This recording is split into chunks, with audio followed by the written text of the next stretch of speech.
ಒಬ್ಬ ಯೋಗಿಯಿಂದ ಕಲಿತ ಆ ವಿದ್ಯೆ ಅಶ್ವಪತಿ ಮಹಾರಾಜರ ಜೀವನದಲ್ಲಿ ದೊಡ್ಡ ಪರಿಣಾಮಕಾರಿಯಾಯಿತಂತೆ. ಏನಾಯ್ತಂತೆ? ಅದೇನೆಂದರೆ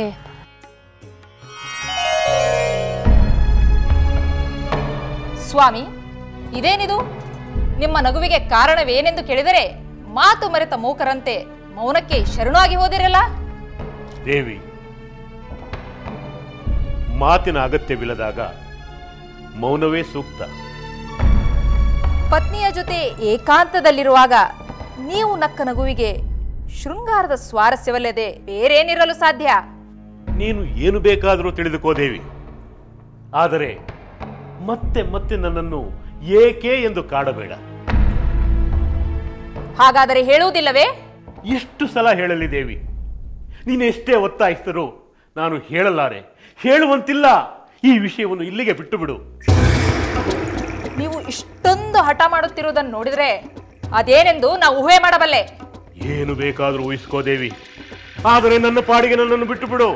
ನಿಮ್ಮ ಮನಸ್ಸಿನಲ್ಲಿ ವಂಚನೆ ಇಲ್ಲದಿದ್ದರೆ ಅದೇನೆಂದು ನೀವು ಹೇಳಬಹುದಿತ್ತು. ವಂಚನೆ? ಪತ್ನಿಯೊಡನೆ ಇರುವಾಗ ನೀವು ಇನ್ನೊಂದು ಹೆಣ್ಣಿನೊಂದಿಗೆ ನಡೆಸಿದ ರಾಸಲೀಲೆ ನೆನಪಾಗಿರುತ್ತದೆ, ಅದಕ್ಕೆ ನಕ್ಕಿರುತ್ತೀರಿ. ಅಂತಹ ಮಹಾಕಾರ್ಯವನ್ನು ಪತ್ನಿಯ ಎದುರು ಹೇಳುವ ಧೈರ್ಯ ಯಾವ ಪತಿಗಿದೆ? ದೇವಿ, ಎಂತಹ ಹೊಲಸು ಆಲೋಚನೆ ನಿನ್ನದು. ನಿಮ್ಮ ಹೊಲಸು ಕಾರ್ಯಗಳಿಗಿಂತ ನನ್ನ ಆಲೋಚನೆ ಹೊಲಸಲ್ಲ. ದೇವಿ, ನೀನು ನನ್ನ ಧರ್ಮಪತ್ನಿಯಾಗಿ ನನ್ನ ನಡವಳಿಕೆಯ ಬಗ್ಗೆ ನೀನು ಈ ರೀತಿ ಸಂದೇಹ ಪಡುವೆ ಎಂದು ನಾನು ಭಾವಿಸಿರಲಿಲ್ಲ. ಹಾಗಿದ್ದರೆ ನಿಜವನ್ನು ನುಡಿಯಲು ಅಡ್ಡಿ ಏನು? ನನ್ನನ್ನು ಸ್ವಲ್ಪ ಅರ್ಥ ಮಾಡಿಕೋ ದೇವಿ, ನಾನು ವಂಚಕನಲ್ಲ. ನಗುವಿನ ಕಾರಣ ಏನೆಂದು ನಾನು ಹೇಳಿದರೆ ನನಗೆ ಮರಣ ಸಂಭವಿಸುತ್ತದೆ. ನಾನು ನಂಬುವುದಿಲ್ಲ. ಸತ್ಯವನ್ನು ಮುಚ್ಚಿಡಲು ನೀವು ಇಂತಹ ಕುಂಟ ನೆಪಗಳನ್ನು ಹೇಳುತ್ತಿರುವರೆಂದು ನನಗೆ ಗೊತ್ತು. ಪತಿಯ ಮರಣಕ್ಕಿಂತ ನಿನ್ನ ಸಂದೇಹ ನಿವಾರಣೆಯೇ ಪ್ರಧಾನ ಎಂದು ಭಾವಿಸುತ್ತಿರುವ ನೀನು ಎಂತಹ ಪತಿವ್ರತೆಯೇ? ನೀವು ಕಾರಣ ಹೇಳಲೇಬೇಕು, ಇಲ್ಲದಿದ್ದರೆ ನಾನು ಸಾಯುತ್ತೇನೆ. ಒಂದೇ ಒಂದು ದಿನದ ಅವಕಾಶ, ಅಷ್ಟರಲ್ಲಿ ಸತ್ಯ ಹೇಳಲೇಬೇಕು. ಇಲ್ಲವಾದರೆ ಈ ಅರಮನೆಯಲ್ಲಿ ನನ್ನ ಶವ ಬೀಳುತ್ತದೆ.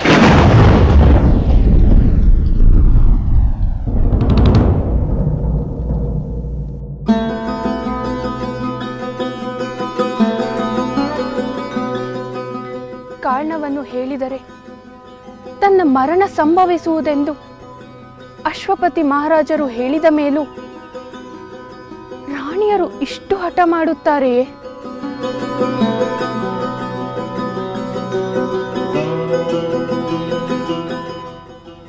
ಶ್ರುತಕೀರ್ತಿ ಮಾಂಡವಿಯು ತಮ್ಮ ಪತ್ರದಲ್ಲಿ ಇದೇ ಸಂದೇಹವನ್ನು ವ್ಯಕ್ತಪಡಿಸಿದ್ದಾರೆ.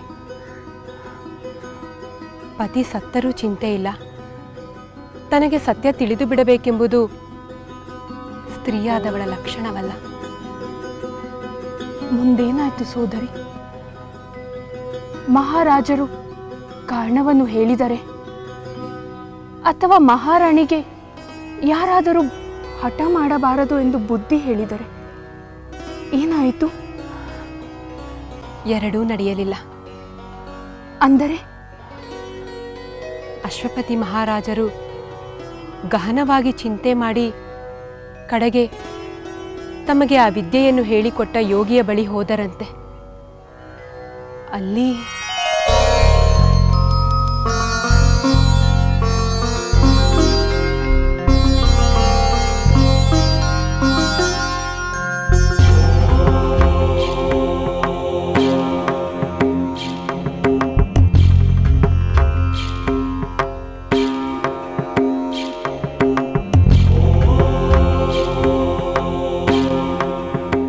ಮುನೀಂದ್ರರಿಗೆ ನನ್ನ ಅನಂತ ಅನಂತ ಪ್ರಣಾಮಗಳು.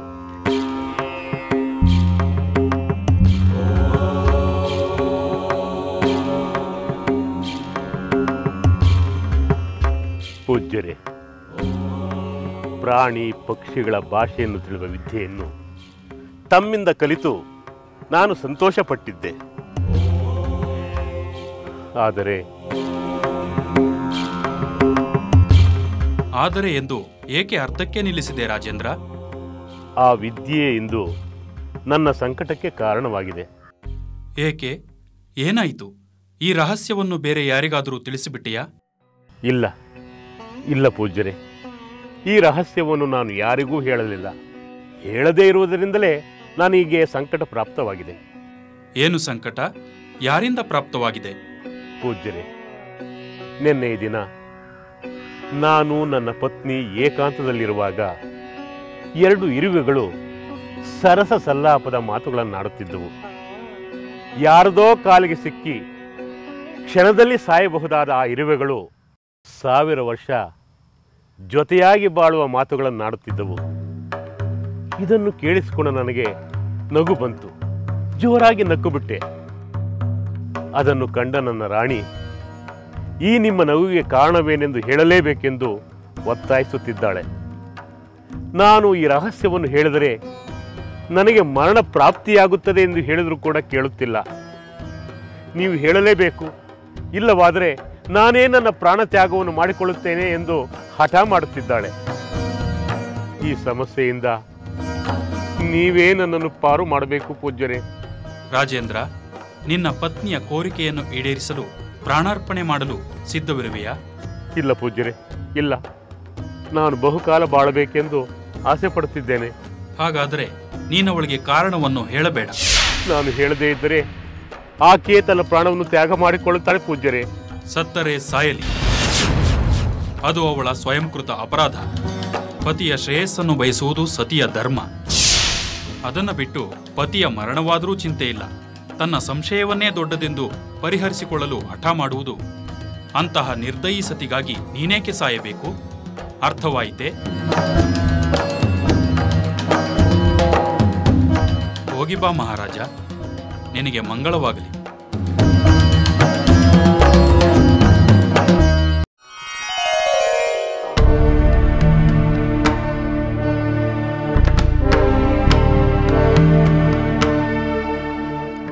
ಸ್ವಾಮಿ, ನಾನು ನಿಮಗೆ ಕೊಟ್ಟ ಸಮಯಾವಕಾಶ ಮುಗಿಯಿತು. ನಿಮ್ಮ ನಗುವಿಗೆ ಕಾರಣವೇನೆಂದು ಹೇಳುತ್ತೀರೋ ಅಥವಾ ನಾನು ಸಾಯಲೋ? ನೀನು ಏನೇ ಮಾಡಿದರೂ ನಾನು ಕಾರಣವನ್ನು ಹೇಳುವುದಿಲ್ಲ.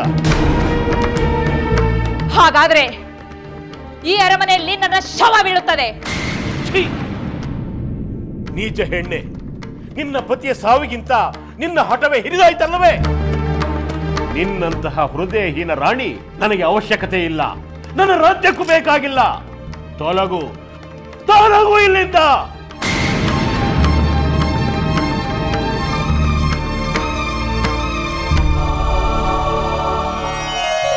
ಹಾಗಾದರೆ ಅಶ್ವಪತಿ ಮಹಾರಾಜರು ತಮ್ಮ ರಾಣಿಯನ್ನು ತ್ಯಜಿಸಿ ಬಿಟ್ಟರೆ?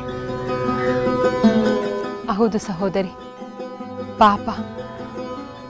ಅವರು ಪತ್ನಿಯನ್ನು ತೊರೆದು ತಮ್ಮ ಪ್ರಾಣವನ್ನು ಉಳಿಸಿಕೊಳ್ಳಬೇಕಾಯಿತು. 2 ಸಣ್ಣ ಇರುವೆಗಳ ಸಂಭಾಷಣೆ ರಾಜ ದಂಪತಿಗಳ ಬಾಳಿಗೆ ವಿಷವಾಯಿತೆ. ಎಂಥ ವಿಚಿತ್ರ! ನನಗೂ ಅಚ್ಚರಿಯಾಯಿತು. ಇಂತಹ ಅಚ್ಚರಿಯ ಸಂಗತಿಗಳು ಜಗತ್ತಿನಲ್ಲಿ ಎಷ್ಟಿವೆಯೋ ಏನೋ. ನನಗಂತೂ ರಾಣಿಯದೇ ತಪ್ಪೆನಿಸುತ್ತಿದೆ. ಅವರು ಅಷ್ಟು ಹಠ ಮಾಡಬಾರದಾಗಿತ್ತು. ಇಂತಹ ಪರಿಸ್ಥಿತಿ ನಮ್ಮ ಅರಮನೆಯಲ್ಲಿ ಸಂಭವಿಸಿದ್ದರೆ ನನ್ನ ಮಾತಾಮಯ್ಯವರಾಗಲಿ ನಿನ್ನ ಮಾತಾಮಯ್ಯವರಾಗಲಿ ಖಂಡಿತ ಹೀಗೆ ಹಠ ಮಾಡುತ್ತಿರಲಿಲ್ಲ, ಅಲ್ಲವೇ? ನಿಜ ಊರ್ಮಿಳೆ. ತಮಗೆ ನೋವಾದರೂ ನುಂಗಿಕೊಂಡು ಪತಿಯ ಶ್ರೇಯಸ್ಸನ್ನೇ ಹಾರೈಸುವ ಉದಾರಿಗಳವರು. ಆದರೆ ನಮ್ಮ ಮಹಾರಾಜರಿಗೆ ಕಿರಿಯ ರಾಣಿಯ ಮೇಲಿರುವಷ್ಟು ಮೋಹ, ಸ್ನೇಹ, ಪ್ರೀತಿ, ಅಕ್ಕರೆ ಉಳಿದವರ ಮೇಲಿಲ್ಲ. ಊರ್ಮಿಳೆ, ನಾವು ಚಿಕ್ಕವರು. ಹಿರಿಯರ ದೋಷಗಳ ಬಗ್ಗೆ ನಾವು ಮಾತನಾಡಬಾರದು. ಹೆಚ್ಚೆಂದರೆ ನಮ್ಮ ಭಾವನೆಗಳನ್ನು ನಮ್ಮ ಪತಿಯರೊಂದಿಗೆ ಹಂಚಿಕೊಳ್ಳಬಹುದು.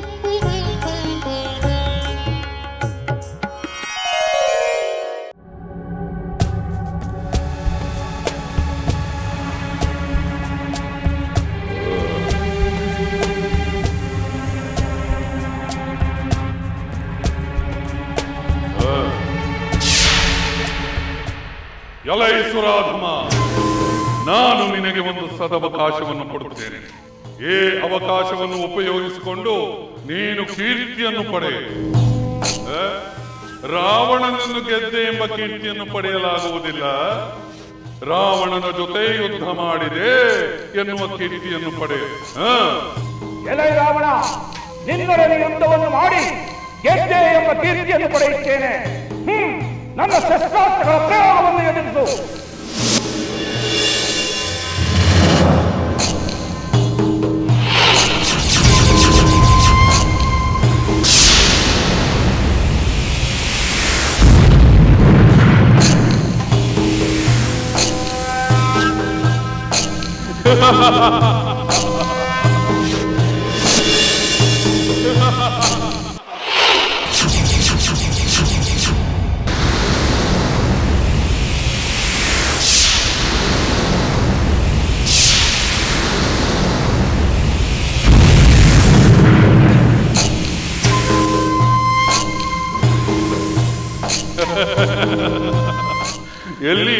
ಎಲ್ಲಿ ಅಸ್ತ್ರ?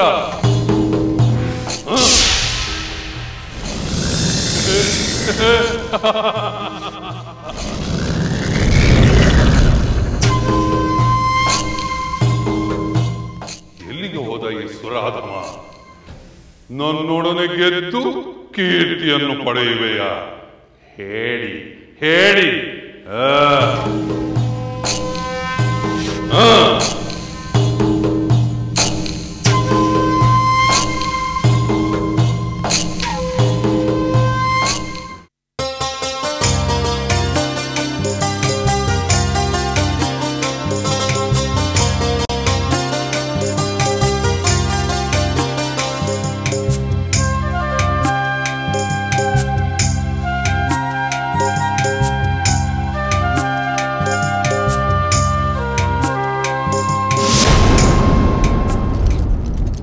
ರಾಣಿಯವರೇ, ಮಹಾರಾಜರು ಆಗಮಿಸುತ್ತಿದ್ದಾರೆ. ನೀನು ಇದನ್ನು ತೆಗೆದುಕೊಂಡು ಹೋಗು.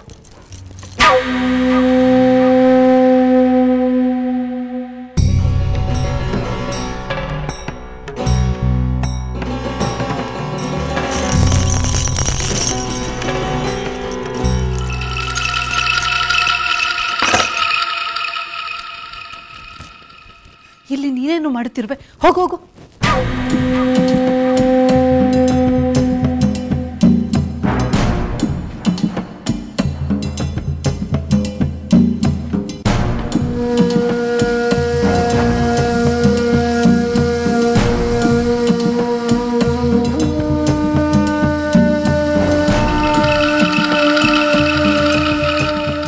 ದೇವಿ, ಕೈಕೇಯಿ,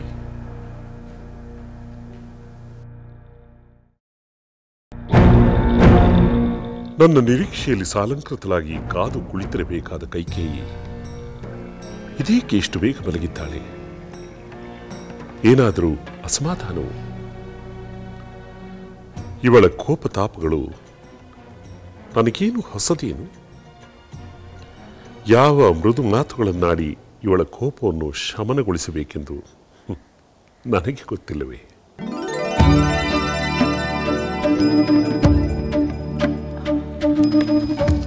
ಈಗ ಬಂದಿರಾ ಪ್ರಭು? ನನ್ನ ಅಭಿನಯವನ್ನು ಮನ್ನಿಸಬೇಕು. ನಾನೆಲ್ಲೋ ಕಳೆದು ಹೋಗಿದ್ದೆ.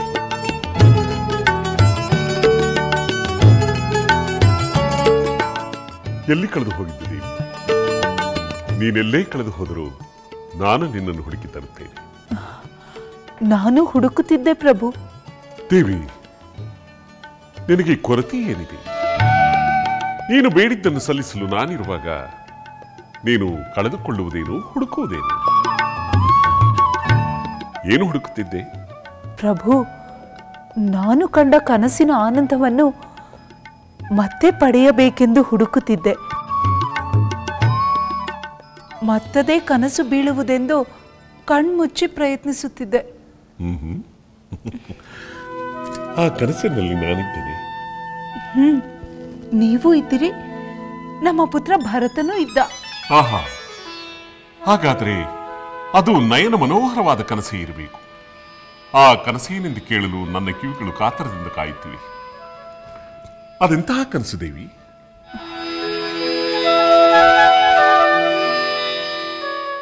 ಆ ಕನಸು ಈಗಲೂ ನನ್ನ ಕಣ್ಮುಂದೆ ನಡೆಯುತ್ತಿರುವಂತೆ ಭಾಸವಾಗುತ್ತಿದೆ.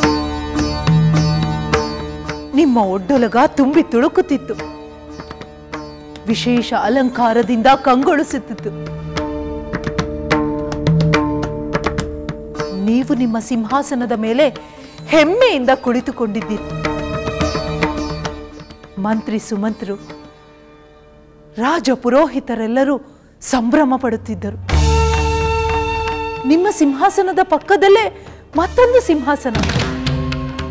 ಮಂತ್ರ ಘೋಷಗಳ ನಡುವೆ ಕುಮಾರ ಮರಿಯಾನೆಯಂತೆ ನಿಧಾನವಾಗಿ ನಡೆದು ಬರುತ್ತಿದ್ದಾನೆ. ದೇವಿ, ಕುಮಾರನೆಂದರೆ ನಮ್ಮ ರಾಮಚಂದ್ರನಲ್ಲವೇ? ಅಲ್ಲ ಪ್ರಭು, ನನ್ನ ಕುಮಾರ, ನಮ್ಮಿಬ್ಬರ ಪ್ರೀತಿಯ ಪುತ್ರ ಭರತ.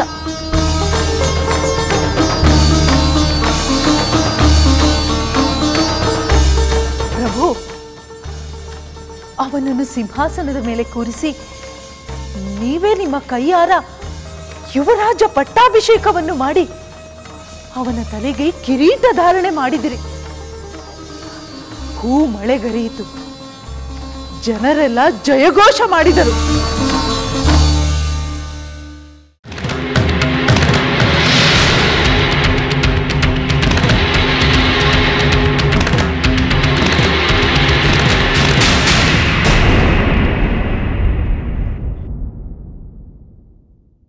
ಭರತ ನಿಮ್ಮ ಪುತ್ರರೆನ್ನುವುದು ಧರ್ಮಸಮ್ಮತವಾದರೆ ಅವನು ಯುವರಾಜನಾಗುವುದು ಧರ್ಮಸಮ್ಮತವೇ.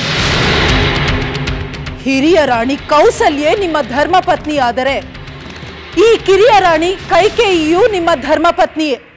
ಹಿರಿಯರ ಗುಣದೋಷಗಳನ್ನು ಕಿರಿಯರು ಪ್ರಶ್ನೆ ಮಾಡಬಾರದು. ಈ ರಾಮನ ಪಾಲಿಗೆ ಮಾತಾಪಿತಾ ಪ್ರತ್ಯಕ್ಷ ದೈವ. ಅವರಿಗೆ ನೀತಿ ಹೇಳುವ ಉದ್ದಟನಾಗಲೇ.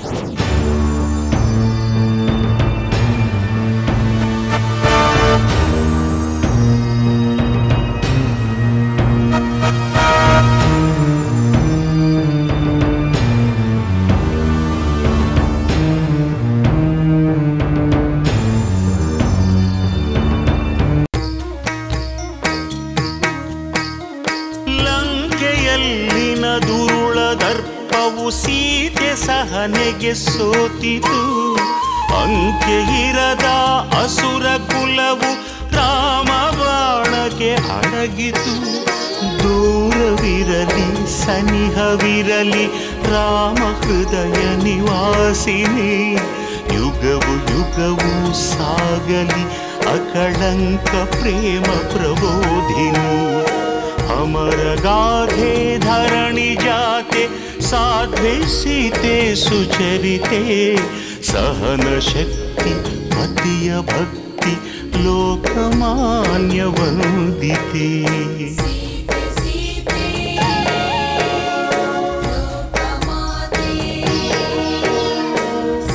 ರಾಮ ಹೃದಯ ನಿವಾಸಿನಿ, ಅಕಳಂಕ ಪ್ರೇಮ ಪ್ರಬೋಧಿನಿ. ಸೀತೆ ಮಾತೆ